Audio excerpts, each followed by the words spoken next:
Morning મિત્રો. આજે આપણે સંમિશ્રણના પ્રકાર અને સહસંયોજક બંધ એમના પ્રકાર વિશેની વાત કરવાના છીએ. આપણે ગયા લેક્ચરની અંદર પરમાણુય કક્ષકોનું સંમિશ્રણ જોયું હતું. હવે આ લેક્ચરની અંદર સિગ્મા અને પાઈ બંધની આપણે સમજૂતી લેવાની છે કે જે સહસંયોજક બંધના બે પ્રકારો છે. બરાબર, પણ આ પોઈન્ટની શરૂઆત કરીએ પહેલા થોડીક ટ્રેક ઉપર ગાડી લઈ આવવા માટે આપણે કાલનું રિવિઝન કરશું. અને જે લોકોએ ચેનલને સબસ્ક્રાઇબ નથી કરી એ લોકો પ્લીઝ પહેલા તો સબસ્ક્રાઇબ કરી નાખજો. જે લોકોએ કરેલી છે ઓલરેડી સબસ્ક્રાઇબ એ લોકોને ખૂબ ખૂબ ધન્યવાદ. કાલે જે આપણે વાત કરી હતી એમાં ડેફિનેશન શું હતી કે બે પરમાણુય કક્ષકો એકબીજાની નજીક આવે છે ત્યારે તેમની કક્ષકો વચ્ચે કંઈક અંશે આંતરભેદન થાય છે, એકબીજાને છેદતી હોય છે. અને આ આંશિક આંતરભેદન, આંશિક એટલે થોડા ઘણા અંશે થતું આંતરભેદન, એને આપણે શું કહેવાય? પરમાણુય કક્ષકોનું સંમિશ્રણ કહેવાય. જેમાં ત્રણ પ્રકારના સંમિશ્રણ હતા કે ભાઈ સંજ્ઞા અને દિક્વિન્યાસ બંને જો સમાન હોય તો એને ધન સંમિશ્રણ કહી શકાય, અને જો એ બંને જ વસ્તુ જુદી જુદી હોય તો એને ઋણ સંમિશ્રણ થાય, અને જો સંમિશ્રણ કંઈ થાય જ નહીં તો એને શૂન્ય સંમિશ્રણ કહેવાય. તો ઇટ મીન્સ કે સંમિશ્રણ થાય જ નહીં એનો મિનિંગ શું કે આંતરભેદન જ ન થાય. બરાબર છે, આંતરભેદન ન થાય તો એ શૂન્ય સંમિશ્રણ કહેવાય. તો ધન સંમિશ્રણમાં અહીંયા સંજ્ઞા સમાન છે અને ગોઠવણી પણ સમાન છે. બંને કક્ષકની ગોઠવણી સમાન છે. બરાબર છે, દરેકની અંદર જો બંને કક્ષકોની ગોઠવણીઓ સમાન રીતે ગોઠવાયેલી છે, અક્ષને લંબ રૂપે હોય છે. હવે અહીંયા શું છે? અહીંયા શું આપેલું છે કે ભાઈ સંજ્ઞા જુદી જુદી છે, ભલે ગોઠવણી સમાન છે પણ સંજ્ઞા જુદી જુદી છે.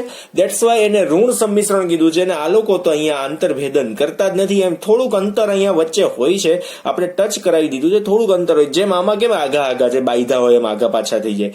બરાબર છે, પછી એમાં સાઇન જુદી જુદી હોય તો એ ડઝન્ટ મેટર. એમ પ્લસ માઇનસ ઉપર નીચે હોય પણ એકબીજા સાથે સંમિશ્રણ જ નથી કર્યું તો એને શું કહેવાય? શૂન્ય સંમિશ્રણ કહેવાય. એટલે એવું જરૂરી નહીં કે આમાં પ્લસ ઉપર રાખવાનું માઇનસ નીચે જ રાખવા, એવું તમારે કાંઈ વિચારવાની જરૂર નથી. માઇનસ ઉપર રાખો, બંને પ્લસ નીચે રાખો, અથવા તો પ્લસ માઇનસ ઉપર નીચે બતાવો. આપણે તો આંતરભેદન નથી કરાવવાનું, એટલે એકબીજાને ટચ નથી થવા દેવાની. બરાબર, ટચ થઈ ગઈ તો કઈક પ્રકારનું સંમિશ્રણ છે એવું આપણે કહી શકીએ. અહીંયા કોઈ જ રીતે ટચ નથી થતી, ધેટ્સ વાય એને શું કીધું હતું? શૂન્ય સંમિશ્રણ કીધું હતું. દેન આફ્ટર મેં તમને લોકોને એક એક્ઝામ્પલ આપ્યું હતું મિથેનના ઉદાહરણ દ્વારા. આપણે સિગ્મા બંધ કઈ રીતના બને છે, કક્ષકોનું સંમિશ્રણ કઈ રીતના થાય છે એના વિશેની વાત કરી હતી કે ભાઈ કાર્બન પાસે જે ઇલેક્ટ્રોન રચના છે એ કઈ કઈ છે? તો 1s2 2s2 2p2. આમ તો 2p2 પણ આપણે ઇલેબરેટ કરીએ તો 2px1 2py1 2pz0 છે. હવે જ્યારે કાર્બનને હાઇડ્રોજન સાથે જોડાવવું હોય ને ત્યારે એ ઉત્તેજિત અવસ્થામાં એનો એક ઇલેક્ટ્રોન નાખશે. ઉત્તેજિત અવસ્થા એટલે શું કે છેલ્લી ખાલી પડેલી કક્ષક છે ને એમાં પોતાનો એક ઇલેક્ટ્રોન જવા દે. એટલે આ જે 2s2 નો ઇલેક્ટ્રોન છે ને ક્યાં જવા દેશે? એક ઇલેક્ટ્રોન અહીંયાથી અહીંયા જવા દેશે. એટલે હવે 4 અર્ધપૂર્ણ ભરાયેલી કક્ષકો છે. હવે અર્ધપૂર્ણ ભરાયેલી કક્ષકો જ એકબીજા સાથે ભાગીદારી કરી શકે, આ તમને લોકોને ખ્યાલ છે. બરાબર, મેં તમને અહીંયા સમજાવ્યું હતું કે એક હાઇડ્રોજન પરમાણુ છે એની અર્ધપૂર્ણ ભરાયેલી કક્ષક છે, બીજો હાઇડ્રોજન છે એની અર્ધપૂર્ણ ભરાયેલી કક્ષક છે. બંને ભાગીદારી કરીને એક સંપૂર્ણ એક કક્ષક બનાવી નાખી, જેમાં એક પેટા કક્ષકની અંદર તમને લોકોને ખ્યાલ છે મેક્સિમમ 2 જ ઇલેક્ટ્રોન સમાય. તમે લોકો આઉફબાઉ હુન્ડ અને પાઉલીના નિયમો ચેપ્ટર નંબર 2 માં ભણી ગયા છો. પરમાણુય બંધારણમાં આ નિયમો આવી ગયા છે. બરાબર, એટલે જો 2 ભરાયેલા છે તો સ્ટેબલ ટૂંકમાં નીપ જ આપી દે છે. તો એક કાર્બન છે એની અંદર ઇલેક્ટ્રોન રચના આપણે શું જોઈતી? 2s1 2px1 2py1 2pz1 બધા પાસે ખાલી પડેલી એક એક કક્ષકો છે. અને હવે આપણે એની સાથે 4 હાઇડ્રોજનને કનેક્ટ કરવાના છે. તો 4 હાઇડ્રોજનની ઇલેક્ટ્રોન રચના શું? તો 1s1 1s1 1s1. બરાબર, 4 માટે 1s1 જ થશે ને. તો એમાં એક એક ઇલેક્ટ્રોન આપણે બોક્સમાં મૂક્યા છે. આ 1s કક્ષકનું બોક્સ છે, આ પણ 1s નું છે. જો બધાને જુદા જુદા બોક્સ શું કામે નાખ્યા? કેમ કે 4 હાઇડ્રોજન છે આપણી પાસે. કેટલા છે? 4 હાઇડ્રોજન છે. આમાં તો આપણે ભેગું લખવાનું, આમાં જુદા જુદા બધા જ છે એકબીજા સાથે ભાગીદારી કરશે અને કેના જેવી રચના બનાવી નાખે? આની જેમ. જો આમ કક્ષકની અંદર 2 ઇલેક્ટ્રોન ગોઠવાય જેવી રીતના. તો અહીંયા બધાની વચ્ચે ટોટલ ભાગીદારી કેટલા પ્રકારની થશે? 4 જુદા જુદા બંધ, 4 સિગ્મા બંધ બનશે. કેટલા? ટોટલ 4 સિગ્મા બંધ ત્યાં બનશે. બરાબર છે. જેને લીધે આપણે એમ કહીએ કે CH4 ની અંદર ટોટલ 4 સિગ્મા બંધ હોય છે.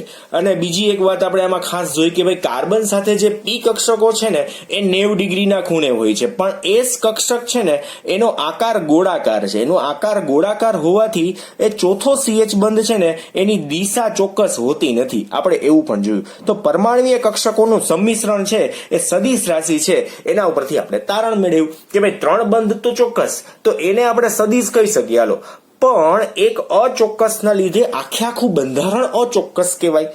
એક જ બંધ અચોક્કસ છે પણ કહેવાય તો એનો જ ને, પેટા પ્રકાર તો એનો જ ને. આ તો એના જેવું થયું કે આપણા 2 હાથ છે ને 2 પગ છે, બરાબર છે, પણ એક હાથ ખરાબ હોય તો આખું શરીર જ નબળું કહેવાય ને.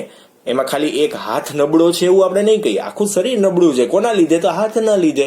સિમ્પલ વાત થઈ ગઈ. કાં તો એક પગ નબળો છે તો આપણે એમ કહી શકીએ કે આખું શરીર એના લીધે નબળું છે, એવું કહી શકીએ. ઇટ મીન્સ કે અહીંયા પણ એ જ છે કે એક બંધ એનો અચોક્કસ છે. ગોળાકારના લીધે કઈ દિશામાં ક્યાં ગોઠવવો એ નક્કી ના હોવાને કારણે આખું બંધારણ છે એ સદિશ ગુણધર્મ ધરાવતું નથી, એવું આપણે કહી શકીએ. ડન. ચાલો હવે નેક્સ્ટ પોઈન્ટમાં જઈએ. આજનો પોઈન્ટ તો સાવ એટલે સાવ સહેલો છે. એક જ ક્વેશ્ચન આજે આપણે જોવાના છીએ. શું ક્વેશ્ચન છે? સિગ્મા અને પાઈ બંધની સમજૂતી આપો. કયા પ્રકારના બંધ છે, એ ટૂંકમાં શું છે, કેવી રીતના બને છે, કઈ કક્ષકોના સંમિશ્રણથી બને છે, એ આપણે શીખવાના છીએ. એટલે એ જ આપ્યું છે કે કઈ કક્ષકોના સંમિશ્રણથી સિગ્મા અને પાઈ બંધ બને છે એ આપણે જણાવવાનું છે. પોઈન્ટમાં ખાસ ધ્યાન આપજો. હવે પહેલો પોઈન્ટ આના માટે તો સામાન્ય રીતે આપણે જો જોઈએ ને તો સહસંયોજક બંધ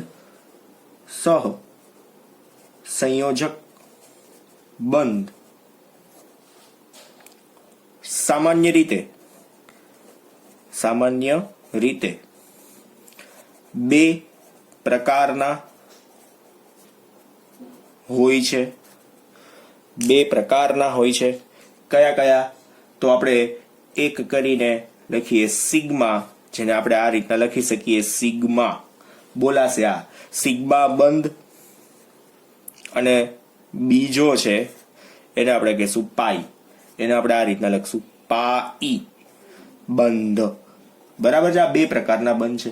હવે આની અંદર સિગ્મા બંધ કઈ રીતના બને છે એ આપણે જોઈએ, પછી ધીમે ધીમે આગળ વધશું. પાઈ બંધ કઈ રીતના બને છે એ. બરાબર છે? તો આપણે 1 નંબર આપીને હું અહીંયા 1 નંબર આપી દઉં છું અને અહીંયા લખું છું સિગ્મા બંધ. બરાબર છે? હવે સિગ્મા બંધ કઈ રીતના બને છે એના વિશેની આપણે વાત કરીએ.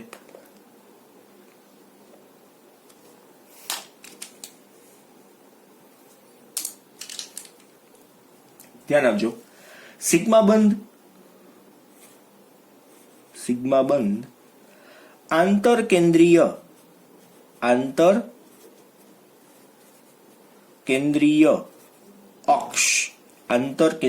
અક્ષ પર 2 પરમાણુ કક્ષકોના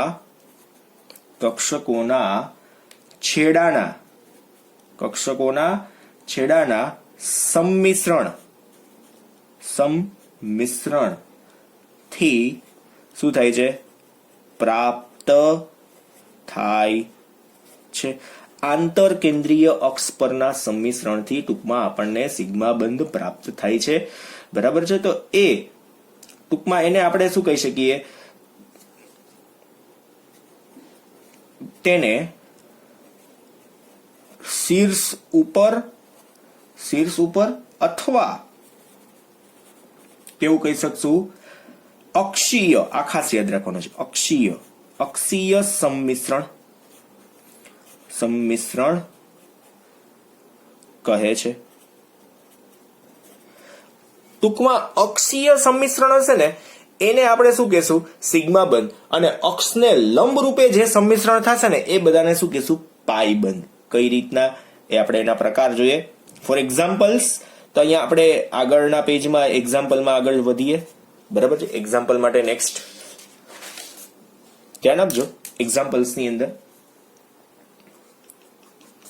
એક્ઝામ્પલમાં સૌથી પહેલું એક્ઝામ્પલ છે. આપણે એ એક્ઝામ્પલ આપીએ.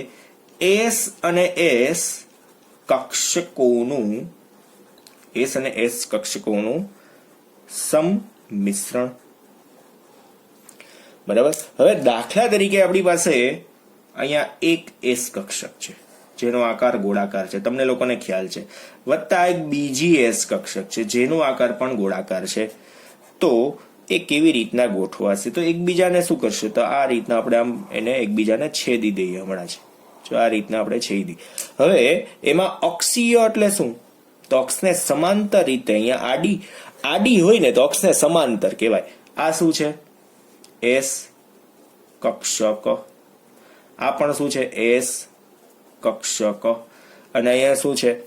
એસ એસ સંમિશ્રણ. ટૂંકમાં અહીંયા આ પહેલો સિગ્મા બંધ, એટલે સિગ્મા બંધ કોની વચ્ચે બની શકે છે એની વાત થઈ. સિગ્મા બંધ એસ અને એસ કક્ષક વચ્ચે બનશે, એસ અને પી કક્ષક વચ્ચે બનશે, અને પી અને પી કક્ષક વચ્ચે બનશે. બરાબર છે? પી અને પી કક્ષક વચ્ચે. જોઈએ પછી આની અંદર બીજું બી, એટલે આનું થોડુંક ડિસ્ક્રિપ્શન લખવું છે તો થોડુંક તમને વધારે ખબર પડે. તો અહીંયા આપણે નાખીએ કે આ પ્રકારમાં એક જ અક્ષ ધરાવતી બે અર્ધપૂર્ણ એસ કક્ષકો નું શું થાય છે? સંમિશ્રણ થાય છે. બરાબર છે. હવે આપણે આમાં બી જોઈએ, જેમાં આવશે એસ અને પી કક્ષકોનું સંમિશ્રણ. થોડીક ડિઝાઇન કરવી પડશે ને, આમાં નહીં મજા આવે બાકી. બરાબર ને? જુદું નહીં પડે એટલે એસ અને એસ કક્ષક, પછી એસ અને પી કક્ષકનું સંમિશ્રણ. તો એસ કક્ષકનો આકાર તો તમને લોકોને ખ્યાલ જ છે કેવો છે? રાઉન્ડ છે.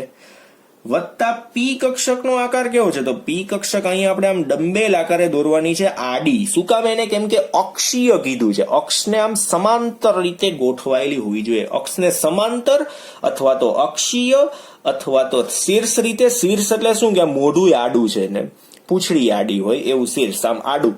બરાબર. લંબ રૂપે હોય તો શું હોય? કે અક્ષ આમ હોય ને એની આમ સામે ઉપર લાંબા ગોઠવાયેલા હોય. તો અહીંયા શું બનશે? તો અહીંયા એ જ રીતના આપણે બતાવીએ.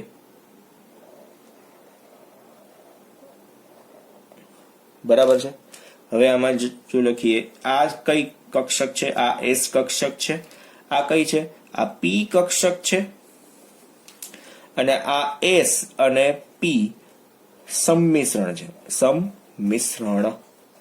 અને આની અંદર શું હોય? તો અહીંયાથી જાય અને આ જો વચ્ચેથી પાસ થઈને અહીંયા બહારથી આમ નીકળે. એસ અને પી કક્ષકનું આ રીતનું સંમિશ્રણ હોય. બરાબર છે.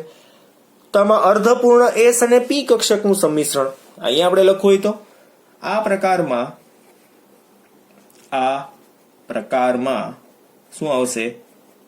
એક જ અક્ષ ધરાવતી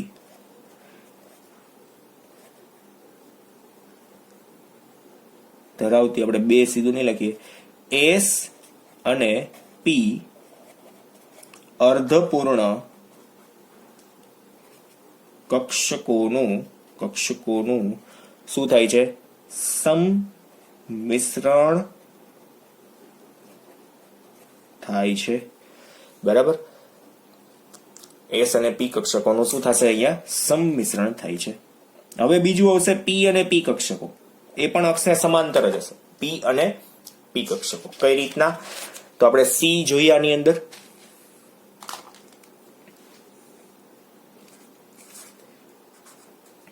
પી અને પી કક્ષકોનું સંમિશ્રણ.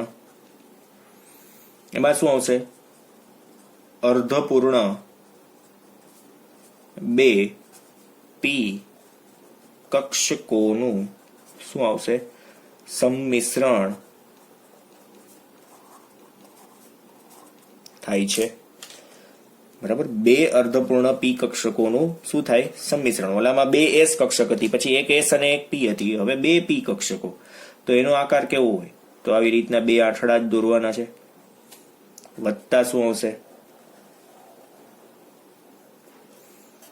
gives શું આવશે? અહીંયા બંનેનું સંમિશ્રણ બતાવવાનું ને, આ સંમિશ્રણ કર્યું. અહીંયા શું આવશે? તો પી કક્ષક. અહીંયા શું આવશે? પી કક્ષક. અહીંયા શું આવશે? પી અને પી સંમિશ્રણ. અહીંયાથી બંધ જશે અને અહીંથી બહાર નીકળશે. બરાબર છે? આ રીતના અક્ષે આ રીતના ટૂંકમાં પી અને પી કક્ષકોનું સંમિશ્રણ થાય. હવે આમાં પાર્ટ 2 બીજું પાર્ટીશન કરીએ. એ શેનું હતું? કયો બંધ હતો? પાઈ બંધ. કયો બંધ છે અહીંયા? પાઈ બંધ. એના વિશે માહિતી લખીએ. પાઈબંધ વિશે. આ પ્રકારના પાઈ સહ સંયોજક બંધ ની રચના માં સંમિશ્રણ પામતી પરમાણુ કક્ષકો ના અક્ષ એકબીજાને સમાંતર રહે છે. હજુ જોજો, કન્ટિન્યુઅસ. મેં લંબ રૂપે કીધું છે. અને એકબીજાને સમાંતર તો રહે જ, પણ અને આંતર કેન્દ્રીય અક્ષ ને શું રહે છે? લંબ રૂપે રહે છે. આ જે અક્ષ છે એને આંતર કેન્દ્રીય અક્ષ કહેવાય. એને લંબ રૂપે રહે. આ ડમ્પેલ છે ને એ ઊભી થઈ જાય અને આ વચ્ચેના જે કેન્દ્રો છે ને એમાંથી એ પાસ થાય. બરાબર છે? આમ ઊભી થઈ જાય. ઊભી ઇટ મીન્સ કે 90 ડિગ્રી અરાઉન્ડ નો કોણ થઈ જતો, એને લંબ રૂપે કહી શકાય. તો આંતર કેન્દ્રીય અક્ષને લંબ રૂપે. આ કેવી છે? એક અક્ષીય રીતે છે. આ અક્ષને લંબ રૂપે થઈ જશે, બીજું કાંઈ નથી. બરાબર? રહે છે આમ. અને જેના લીધે શું કહેશે? ટૂંકમાં જે એક આખું જે બંધારણ છે એ કેવું થઈ જશે? પાઈ બંધને ટૂંકમાં બનાવતું બંધારણ બની જશે. તો આપણે આમાં જ વધારાનું લખી શકશું. રચનામાં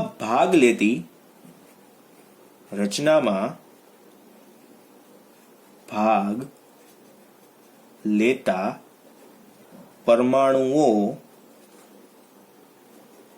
પરમાણુઓના તળની ઉપર કાં તો તલની ઉપર અને નીચે શું થાય? રકાબી જેવા પ્રકારના બે ભારિત વાદળ બને છે અથવા તો રચે છે. કઈ રીતના? આ શું કહેવા માંગે છે ખબર છે? ટૂંકમાં ગોઠવાય ને તેમાં પાઈબંધ છે ને ખાસ કરીને બે જુદા જુદા બને છે. બે પાઈબંધ બની શકે. એક જ બંધારણની અંદર બે પાઈબંધ કઈ રીતના બનતા હશે જોઈએ આપણે. ફોર એક્ઝામ્પલ, આપણી પાસે બે પી કક્ષક છે.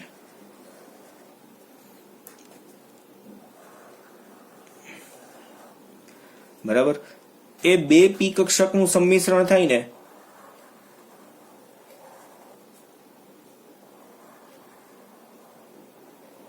એટલે આ રીતની કંઈક રચના બની. હવે આને આપણે પેરેલલ ટુ શું બતાવી શકીએ?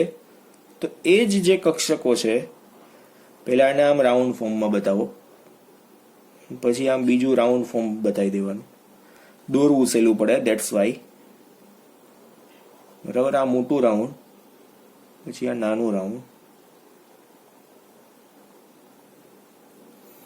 બરાબર? હવે આપણે એમાંથી બધામાંથી અક્ષને પાસ કરી દઈએ. બરાબર. આ છે પી કક્ષક, અલગથી પી કક્ષકથી.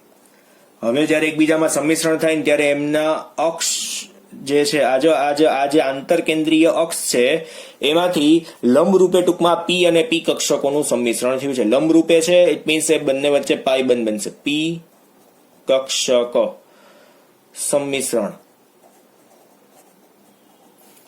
અને આ શું છે?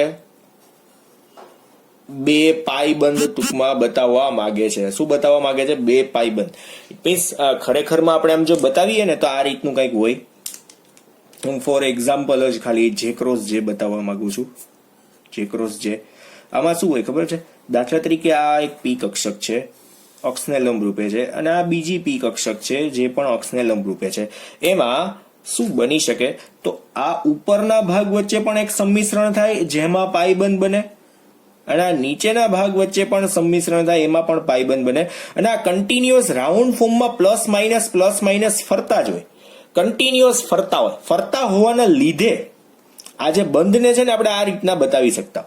ફરતા હોવાના લીધે આ એક ઇલેક્ટ્રોન ભારિત વાદળ આપણને ઉપર નીચે દેખાય. બરાબર છે? આ ફરતી હોય એવું ટૂંકમાં અહીંયા બતાવવા માંગે છે. એટલે મેં અથવા કરીને કીધું છે. અથવા તમે લખી નાખજો અહીંયા. અથવા તો આપણે આવું બતાવી શકીએ ખરી, અથવા.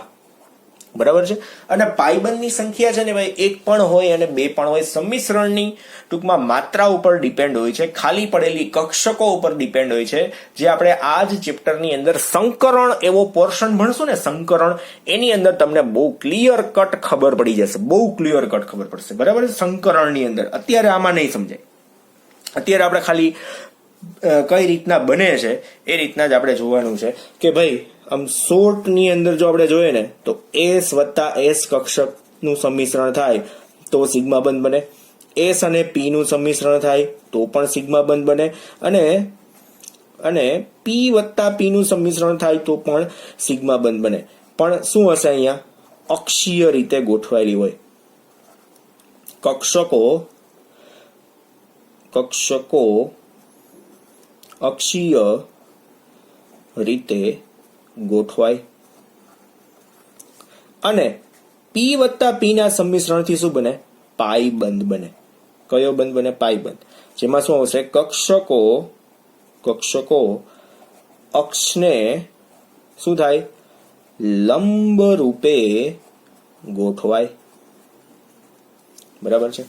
એટલે આટલો ભાગ જે છે તમારો એ જે ક્રોસ જે છે એટલે વધારે તમારે ક્યાંય લખવાનો આવશે નહીં. બરાબર છે? અહીંયા પાઈ અને પાઈ બંધ ન લખીએ તો પણ ચાલશે. અહીંયા વચ્ચે પાઈ બંધ બને છે. આ પી અને પી કક્ષકો જ છે એટલે આપણે એને પાઈ અને પાઈ બંધ આમ બે રીતે નહીં બતાવી શકીએ, કેમ કે આગળ આપણે ભણવાનું જ છે. ફરી પાછું આવશે જ હજુ.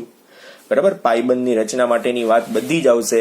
પાઈબંધના આકાર દોરવાની એ વાત આવશે. એટલે એ ઉપાધિ નથી કરવાની કે પાઈબંધ કઈ રીતના બન્યો, પણ આ વસ્તુ આપણે આગળ જોશું. બરાબર? અહીંયા પાઈ અત્યારે કાઢી નાખું તો અત્યારે અક્ષ આપણે પી અને પી કક્ષકો બતાવીએ છીએ એવું સમજજો. તો આજે ટોટલ જે જોયું છે ને એમાં આપણે બહુ નાનકડો પોર્શન આજે તમે સિગ્મા સહસંયોજક બંધના પ્રકાર કયા કયા, તો કે ભાઈ સિગ્મા અને પાઈ. સહસંયોજક બંધની ડેફિનેશન તમને આવડે છે કે ભાઈ જે તે પરમાણુઓના સંયોજકતા કક્ષાના ઇલેક્ટ્રોનની ભાગીદારીથી શું બનશે? સહસંયોજક બંધ બને ને એના પ્રકાર છે. તમારી નોટબુકમાં નોટ ડાઉન ખાસ કરી લેજો. ઓકે? બહુ નાનો પોર્શન છે, ઇઝી છે, યાદ રાખી લેજો. ક્વેશ્ચન એઝ એ પૂછાય તો મેં જે લખાવેલો છે એટલો તમારે અહીંયા સુધીનો લખવાનો છે. અહીંયા સુધીનો. ડન? Okay, thank you.